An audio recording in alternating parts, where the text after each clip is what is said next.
बिस्मिल्लाहिर्रहमानिर्रहीम, अस्सलाम वालेकुम।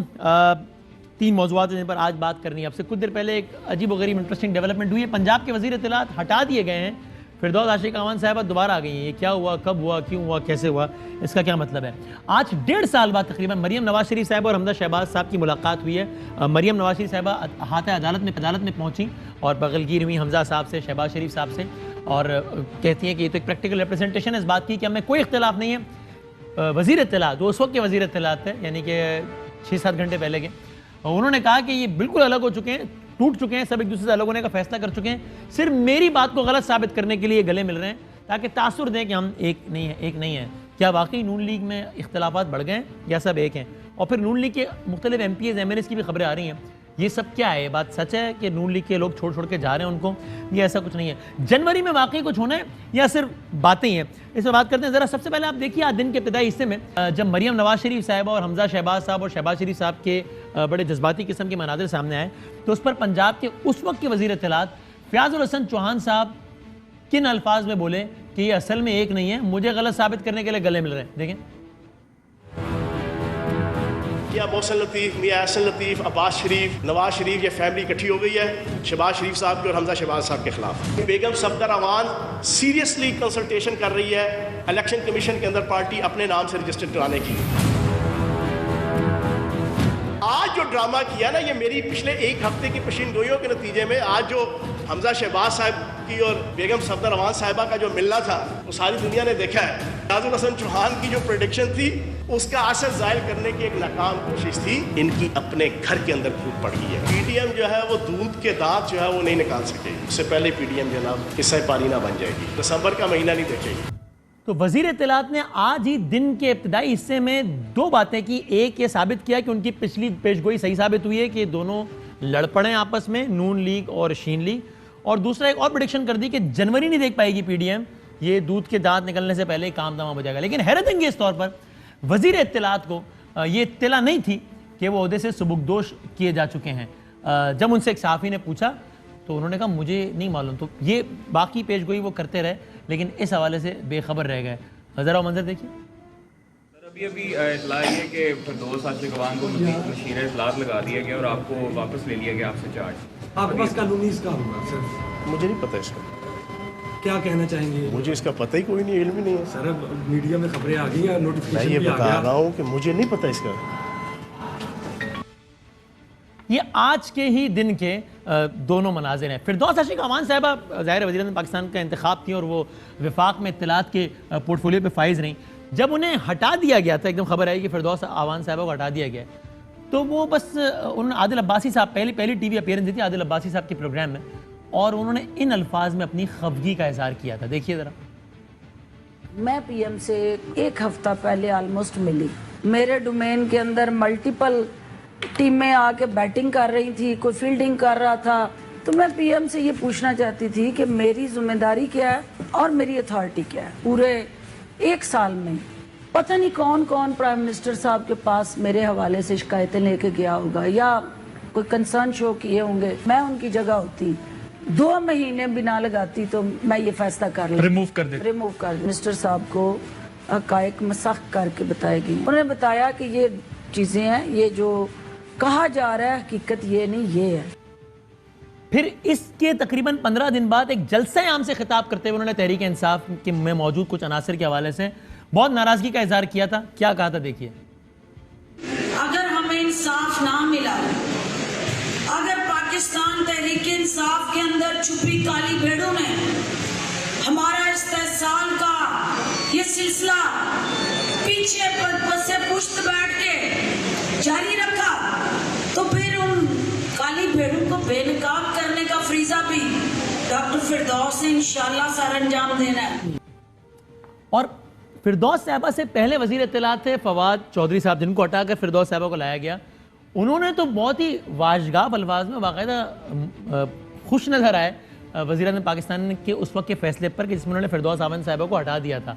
और फवाद चौधरी साहब ने बगैर किसी लगी लिपटी के इस पर अपनी मसरत का इजहार किया इन अल्फाज में।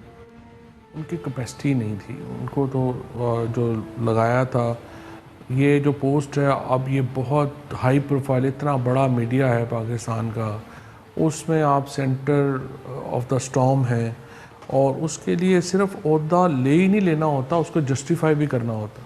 तो उन्होंने ठीक है अपनी लॉबिंग कर ली, इधर उधर करके वो बन गई, लेकिन वो कभी भी ये सहल नहीं थी कि वो इस वजारत को चला सकते और उसका बहुत नुकसान हुआ, पीटीआई को बहुत नुकसान हुआ और ओवरऑल प्राइम मिनिस्टर ऑफिस को बड़ा नुकसान हुआ। 1 साल तवील अरसा था, उनको बहुत पहले हटा देना चाहिए। लेकिन अब से कुछ देर पहले पंजाब का महकमा इत्तलात फिर से दे दिया गया है जनाब फिरदौस आशिक आवान साहबा को, मोहतरमा फिरदौस आशिक आवान साहबा को। मैं एक ब्रेक लेता हूँ और उसके बाद ज़रा मेहमानों से इन्हीं मौज़ूआत पे हम बातचीत का आगाज़ करते हैं।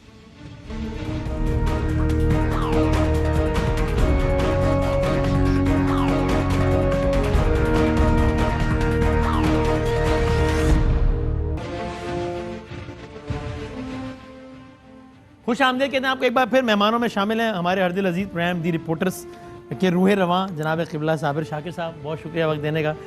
पाकिस्तान मुस्लिम लीग नून से डिप्टी सेक्रेटरी जनरल हैं PMLN के अताउल्लाह तारड़ साहब। सर बहुत नवाजिश और बहुत रेलेवेंट भी हैं आज, क्योंकि आज हमजा शहबाज और शहबाज शरीफ साहब को बख्तरबंद में लाया गया, मरियम बीबी मां पहुंची। अता तारड़ साहब बहुत रेलेवेंट है, केसेस के हवाले से लीगल एडवाइस फराम कर रहे हैं शहबाज शरीफ साहब को सारा सिलसिला। और सदाकत अब्बासी साहब तो MN है पाकिस्तान तहरीक इंसाफ के, इसलिए ऑफकोर्स हुकूमती जमात से तो रेलेवेंट ही रेलेवेंट है। तीनों का बहुत बहुत शुक्रिया, बड़ी नवाजिश। साबिर साहब जरा इससे आगाज़ कर लें, कोई खबर और तज्जिया दें इस पर, ये क्या हुआ अचानक चौहान साहब, ये क्या हुआ? नहीं, ये अचानक नहीं हुआ। अच्छा। ये जब हम गए थे इंटरव्यू करने गए थे प्राइम मिनिस्टर का, जी जी जी, तो उस दिन भी ये मौजू ज़ेर बहस था। अच्छा। और डॉक्टर फिरदौस आशिक आवान साहब को वापस टीम में लाने के लिए तकरीबन फ़ैसला उस वक्त हो चुका था। लेकिन सिर्फ इस बात का तयन किया जा रहा था कि उनको मरकज़ में कोई जिम्मेदारी दी जाए या फिर पंजाब में दी जाए। तो मेरा ख्याल है कि चौहान साहब के रिएक्शन से लगा कि उनको ये खबर अचानक ही मिली है, ऐसा है? नहीं, खिलाड़ी को तो अचानक ही मिलती होती है और चूँकि ये फैसला कप्तान ने करना होता है कि किस खिलाड़ी ने कब खेलना है और किस पोजीशन में खेलना है, और खेलना भी है या फिर बाहर बैठना है।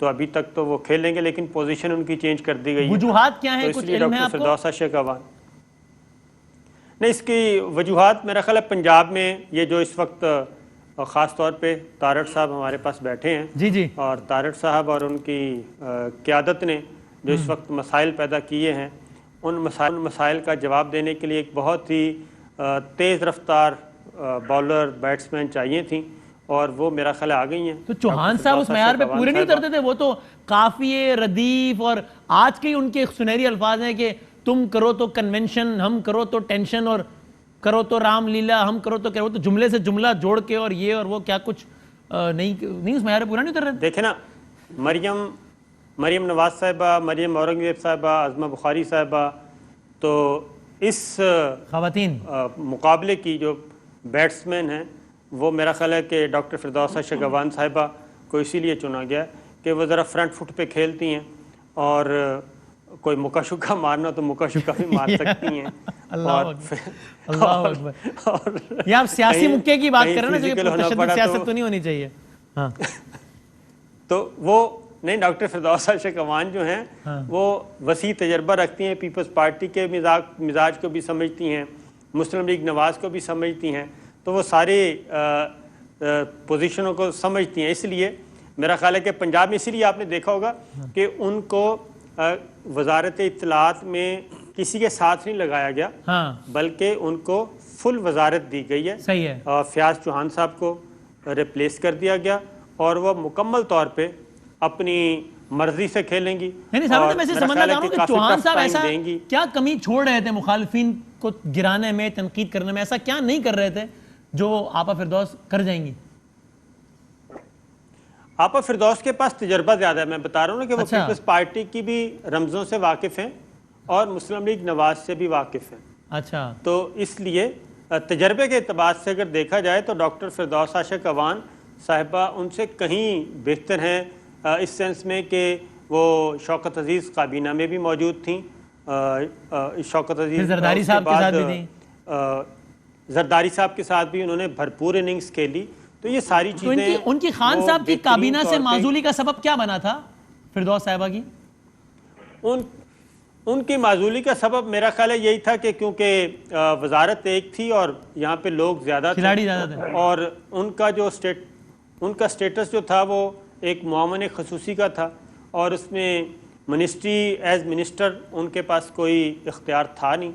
तो अंदर खाने फिर उसके बाद आपको पता है कि जब एक जगह पे कई प्लेयर्स आ जाएं तो लेग पुलिंग भी आ जाती है। तो साबिर साहब जब फिरदौस साहब हटाई गई तब गया। एकदम से खबरें चलना शुरू हुई कि जनाब करप्शन के इल्जामात थे, बॉडीगार्ड रखे हुए थे, अपने कोटे से ज्यादा सरकारी मुलाजमीन को भर्ती किया, पीटी में ये किया वो किया। अगर ये सारी खबरें गलत थी तो उस पर फौरन तरदीद आ जानी चाहिए थी कि भाई साहब इनको हटाने की ये वजह नहीं है, और अगर वो खबरें सही थी तो फिर उसके अजाले के बगैर दोबारा कैसे लगा दी गई?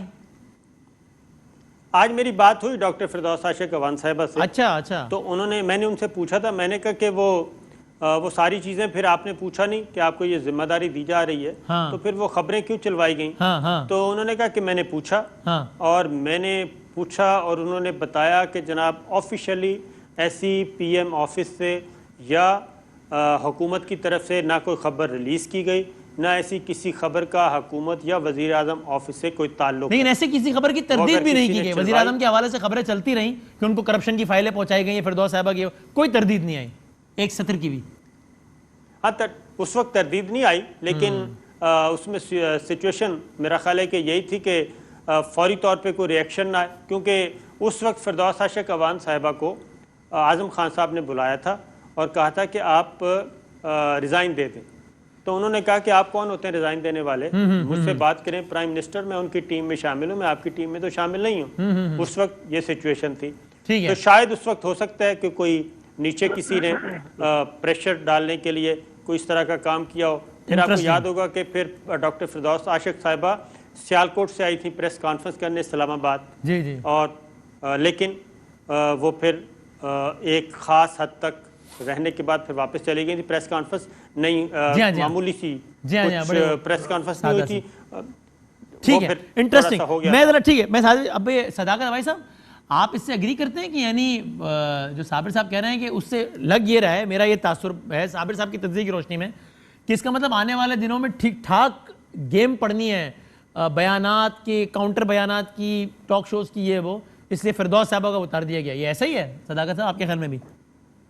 वसीम साहब बहुत शुक्रिया। वसीम साहब पता नहीं आप इतना इजी ले रहे हैं, मैं इजी ले रहा हूं सिचुएशन को।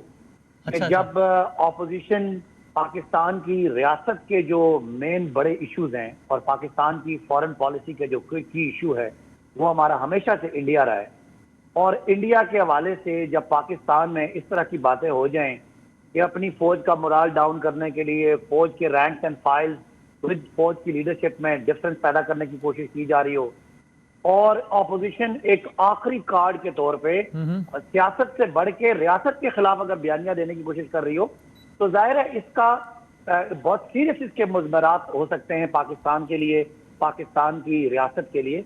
लिहाजा वजीर आजम मेरा ख्याल है इस चीज को ये समझते हुए कि जिस तरह का एक जहरीला एक अटैक शुरू हुआ है पाकिस्तान के इदारों पे, तो हमें शायद ज्यादा एक्सपीरियंस टीम चाहिए जो इसको कैटर करे, और डे टू डे जो जाहिर है प्राइम मिनिस्टर हर बात का जवाब तो नहीं दे सकते, डे टू डे सिचुएशन आती है, डे टू डे बयानात आते हैं, तो उन बयानात को चाहे वो यानी अफगानिस्तान के बॉर्डर से फेंस उतारने की बात हो रही हो, चाहे वो आपको पता है कि बलूचिस्तान को आज़ाद खुद मुख्तार करने की बात आ रही हो, या हमारा जो पोस्ट पुलवामा हमारा जो इंडिया से इशू रहा उस पर अगर कोई बयानिया है जो पाकिस्तान का रियासत का बयानिया था उसका काउंटर बयानिया दे के कोई इंडिया के बयानिए को कोई थोड़ी सी स्पेस देने की कोशिश की जा रही हो, तो हालात बिल्कुल नॉर्मल नहीं है। तो अच्छा फैसला आपके ख्याल में जबरदस्त फैसला किया है प्राइम मिनिस्टर साहब ने जी। एक्स्ट्रा ऑर्डिनरी लोगों की जरूरत है कि हम इस वक्त जो एक हाइब्रिड वॉर चल रही है, एक फिफ्थ जनरेशन वॉरफेयर है, इंफॉर्मेशन की जंग, एक्स्ट्रा ऑर्डिनरी लोगों की जरूरत है, इसलिए फिरदौस अवान साहब को ले आया गया। और अच्छा ठीक है, मैं जरा इस पे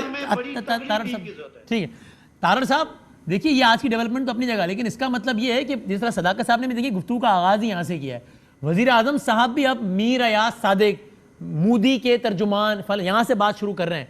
आई अंडरस्टैंड, मुझे जाती बड़ी तकलीफ होती है कि जब किसी पर भी इस तरह का लेबल लगाया जाए, मेरे ख्याल में बड़ी एक एक्सट्रीम बात है, लेकिन बहरहाल ये it is a popular thing to say, और आप लोग जो बयानबाजी कर रहे हैं उसमें उसको ये रंग देना भी गवर्नमेंट के लिए मजीद आसान होता जा रहा है। तो आने वाले दिनों में ऐसे मजीद हमलों के लिए तैयार रहें आप लोग। बड़ी मुश्किल सिचुएशन में नहीं आ जाएंगे आप लोग आने वाले दिनों में, जब सदाकत अब्बासी साहब से लेके इमरान खान तक हर कोई आपको मोदी का यार और गद्दार कह रहा होगा। बहुत शुक्रिया वसीम साहब, ये कोई पहली दफ़ा नहीं होने जा रहा। दूसरी बात यह है कि मैं क्विकली कमेंट कर दूं कि पंजाब के अंदर फयाजुल हसन चौहान से शमशान बुखारी, शमशान बुखारी से मियां असलम इकबाल, मियां असलम इकबाल से फयाज चौहान और फयाज चौहान से अब फिरदौस आशिक अमान। एक तो फॉरेन रिलेशंस या फॉरेन पॉलिसी से पंजाब के सूबे का कोई ताल्लुक नहीं है, लेट्स गेट दैट क्लियर।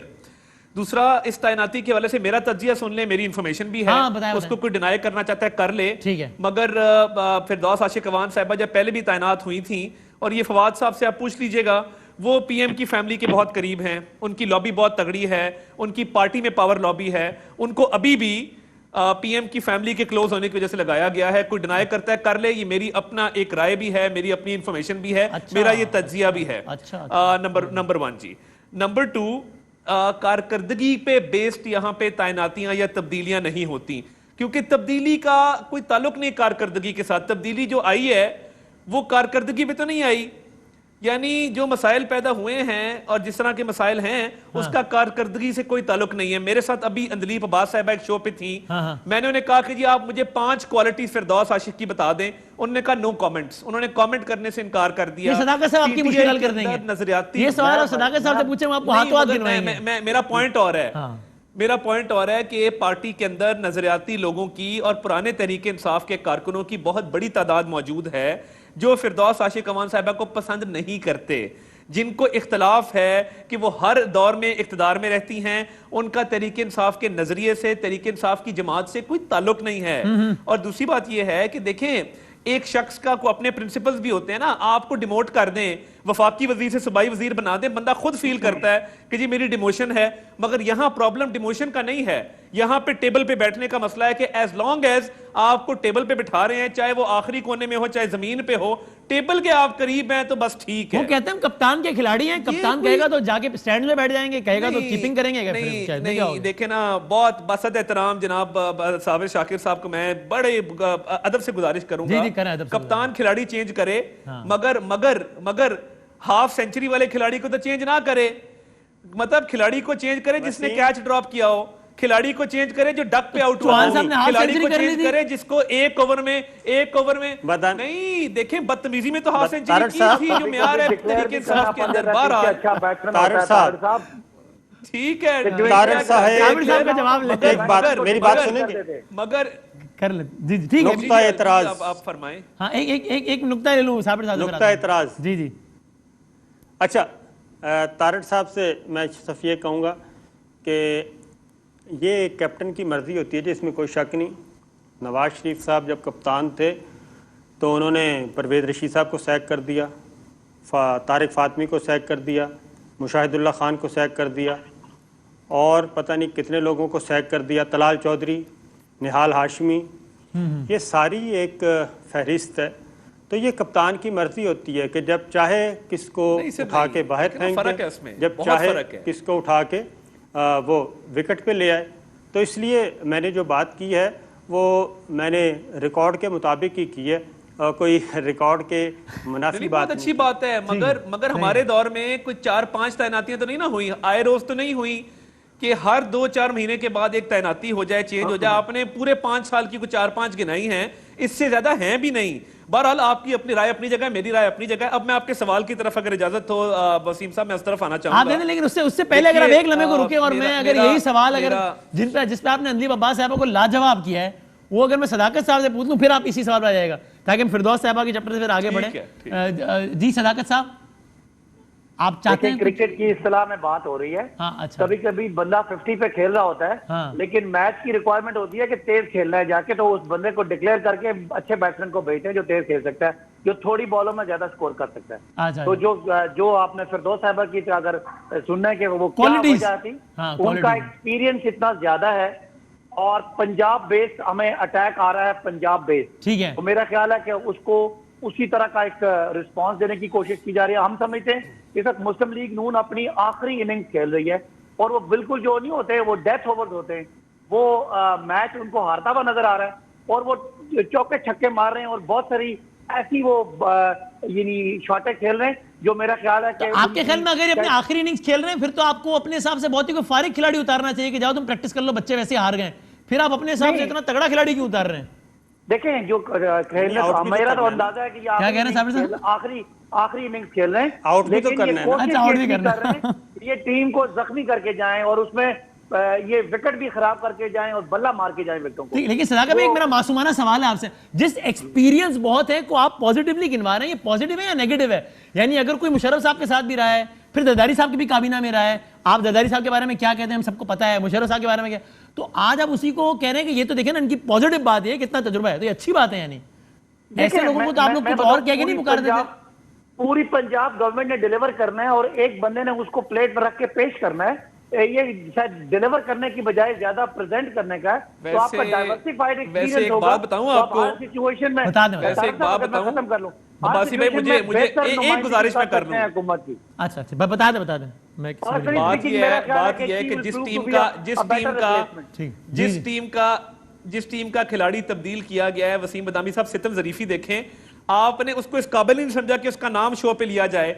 मैंने लफ्ज उस्मान और बुजदार सुना ही नहीं आपके पूरे शो के अंदर। मुझे आप पे ताज्जुब है और मुझे आप पे हैरानगी है कि आपने कप्तान का नाम नहीं लिया, जिसकी काबीना में 3 तब्दीलियां हुई हैं, उसकी अपनी कारकर्दगी पे वो इतना इररेलेवेंट हो गया है, वो इतना फारग हो गया है कि उसकी कारकर्दगी पे कोई बात करने को तैयार नहीं है, उसके इख्तियार पे कोई बात करने को तैयार नहीं है। पंजाब के सूबे के साथ ये सुतेला सलूक क्यों किया जा रहा है? उस्मान बुजदार साहब भी तो कोई कप्तान है ना किसी कैपेसिटी में, उनकी तब्दीली क्यों नहीं होती? उनकी खूबियां गिना दें, वो मैं गिना देता हूं, मासूम हैं, शरीफ हैं, करप्ट नहीं है, करप्ट नहीं है, जिसको नहीं कप्तान जिसकी काबीना में तब्दीली हुई है ना सारा बिल्कुल हो रहा है। हम तो हमारी दुआ है उस्मान बुजदार चेंज ना हो, मगर अवाम का कबड़ा ना निकल जाए। तो इसलिए कोई होश के नाखून अभी भी ले लें तो ये कप्तान चेंज करें। ये बार बार चीफ सेक्रेटरी, आईजी, वज़रा की तब्दीली से पंजाब में कोई तब्दीली नहीं आनी और ये गले फिट होगा इनके। अब जरा इस पर आए तारड़ साहब, आपके सवाल का जवाब अब ये गद्दार मोदी का यार ये सब जो चल रहा है।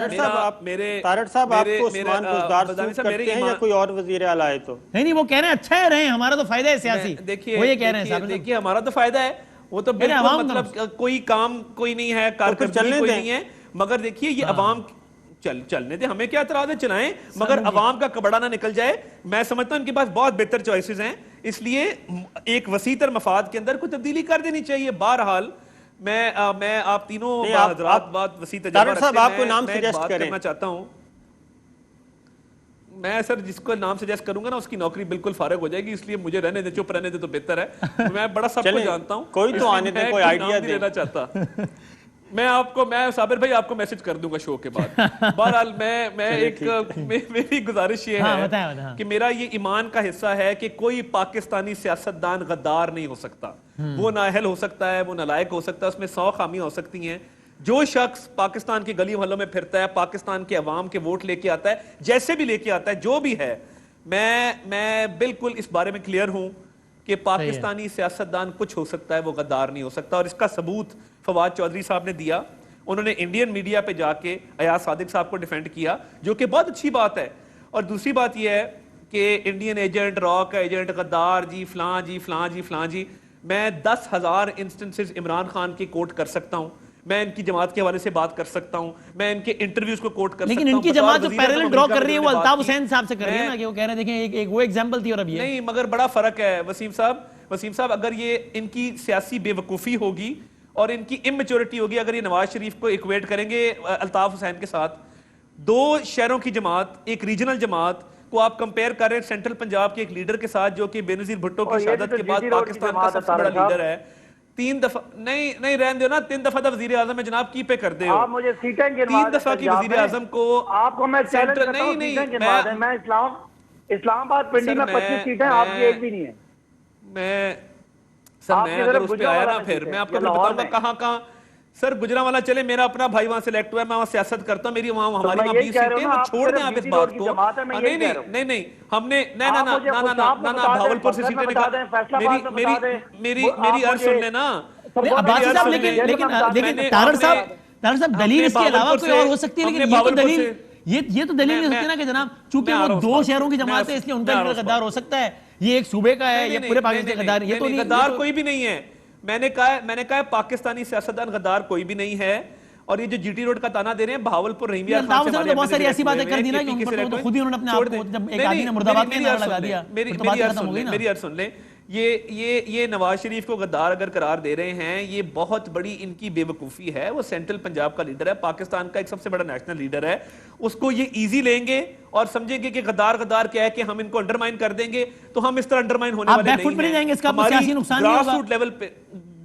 ग्रास रूट लेवल पे पेनिट्रेशन है। अयाज सादिक साहब ने जो बात की, अगर पूरा क्लिप सुना जाए, उन्होंने कहा भारत की ना ये जुर्रत हो सकती है, ना ये भारत कर सकता था, ना उसने करना था। अब उसको सियाको सबाक से हट के पेश करें।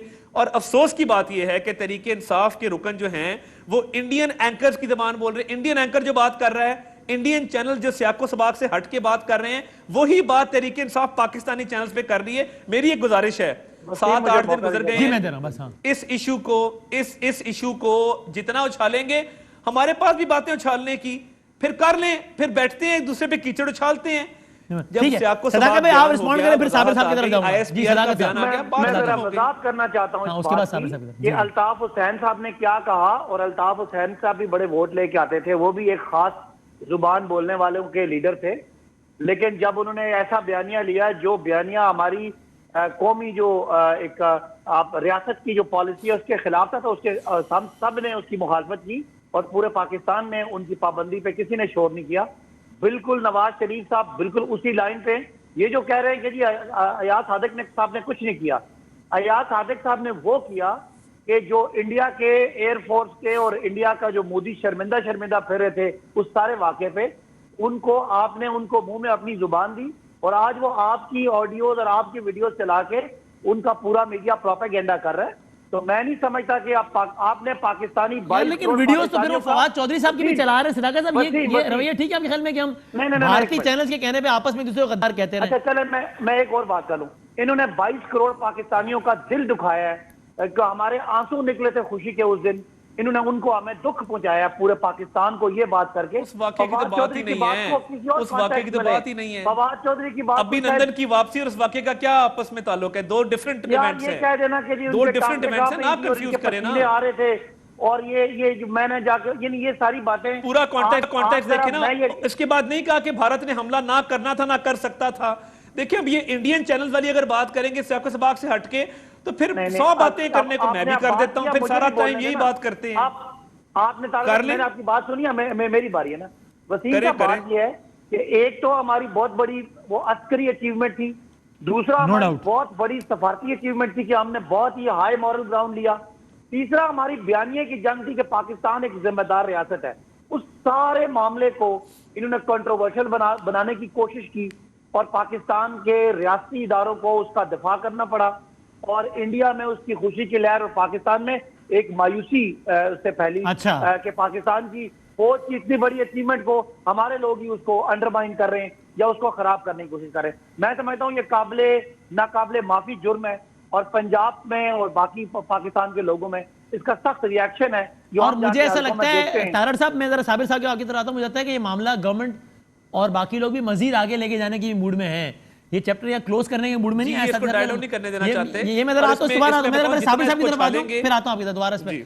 जी साबिर शाकिर साहब, आप फरमाइएगा। उससे कह रहे थे कि ये मामला थोड़ा सा ये ठीक है एकदम, ये गद्दार की आवाजें शुरू हो गई हैं, कभी गुस्ताख, कभी गद्दार, कभी ये वो सारा मामला। देखिए, बात रफ़ीक तारड़ साहब की वजह से मैं अता तारड़ साहब की बहुत रिस्पेक्ट करता हूँ और मेरा ख्याल है कि तारड़ साहब को इतना ज़रूर करेज करनी चाहिए कि जो बात गलत है उसको गलत कह दें। गलती हो गई।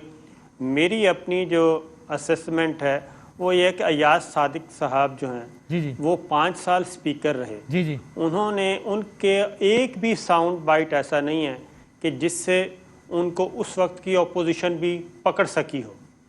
वो बहुत ही मोहतात, लेकिन वो अचानक एक दिन आते हैं और बाकायदा स्पीकर से टाइम लेते हैं और उसके बाद ये बिल्कुल इन्वर्टेड कामास की ये गुफ्तगू करके और उसके बाद चले जाते हैं। मुझे इसके पीछे कुछ और कहानी लगती है और वो कहानी आई थिंक ये है कि अयाज सादिक साहब पे इत्तेफाक हो गया था इन हाउस तब्दीली की सूरत में। अच्छा। इन हाउस तब्दीली की सूरत में अय्याज सादिक साहब मोस्ट फेवरेट कैंडिडेट थे और पीपल्स पार्टी ने इनको ओके कर दिया था, क्योंकि ये पसे पर्दा बहुत लंबी चौड़ी बहस चल रही थी कि इन हाउस चेंज आएगी तो फिर बंदा कौन होगा। उसमें शाहिद खाकान अब्बासी साहब आए, वो डिस्क्रेडिट हुए, आसिन इकबाल साहब आए, वो डिस्क्रेडिट हुए, फिर ख्वाजा आसिफ साहब आए, वो डिस्क्रेडिट हुए, आखिरी अय्याज सादिक साहब पे आके तान टूटी, और उसके बाद अय्याज सादिक साहब आते हैं और ये गुफ्तगू उनसे करवा के उनको भी फारिग कर दिया जाता है। नहीं तो अगर अय्याज सादिक साहब पे एग्रीमेंट हो गया था इन हाउस चेंज की सूरत में, तो उन्होंने खुद ही अपनी पैर पे कुल्हाड़ा क्यों मार दिया ये बात करके? वो इतने बच्चे तो नहीं, ये उनसे मेरा ख्याल है मरवाया गया है, ये जाहिर है।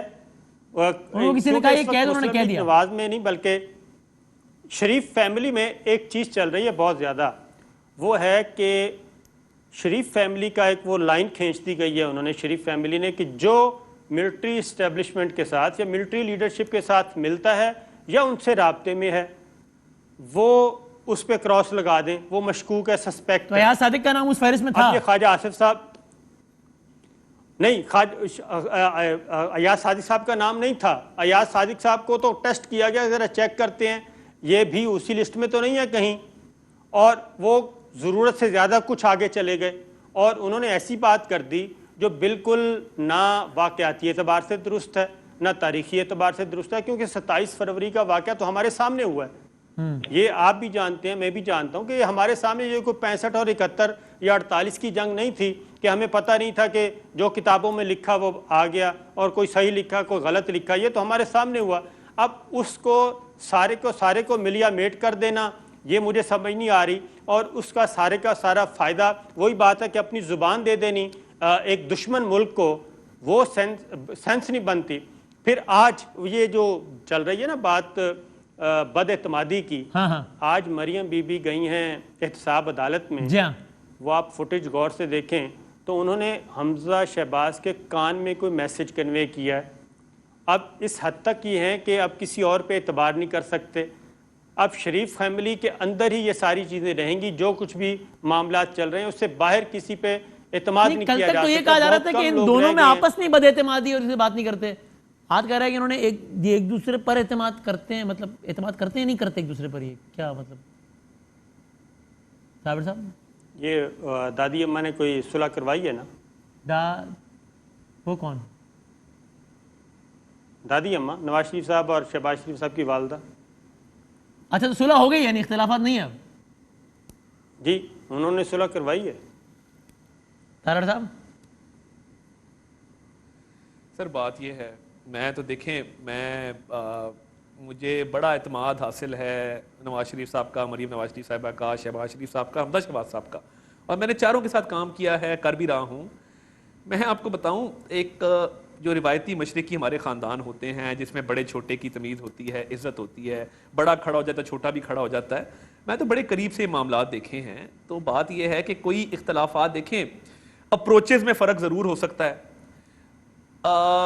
इख्तलाफ राय भी होती है मामलात के ऊपर, मगर कोई आपस में इख्तलाफ और आपस में मुखालफत, ये बिल्कुल एक तोता मैना की कहानी है। और आज मैं वहाँ मौजूद था, मरियम बीबी ने दो हौसला अफजाई के लफ्ज़ कहे, उन्हें हौसला दिया, उन्हें कहा कि जी हम बड़े फिक्रमंद रहते हैं आपके बारे में, तो कोई पैगाम ऐसा कोई नहीं था। और मैं वहाँ थ्रू आउट मौजूद रहा हूँ और बिल्कुल साथ मौजूद रहा हूँ।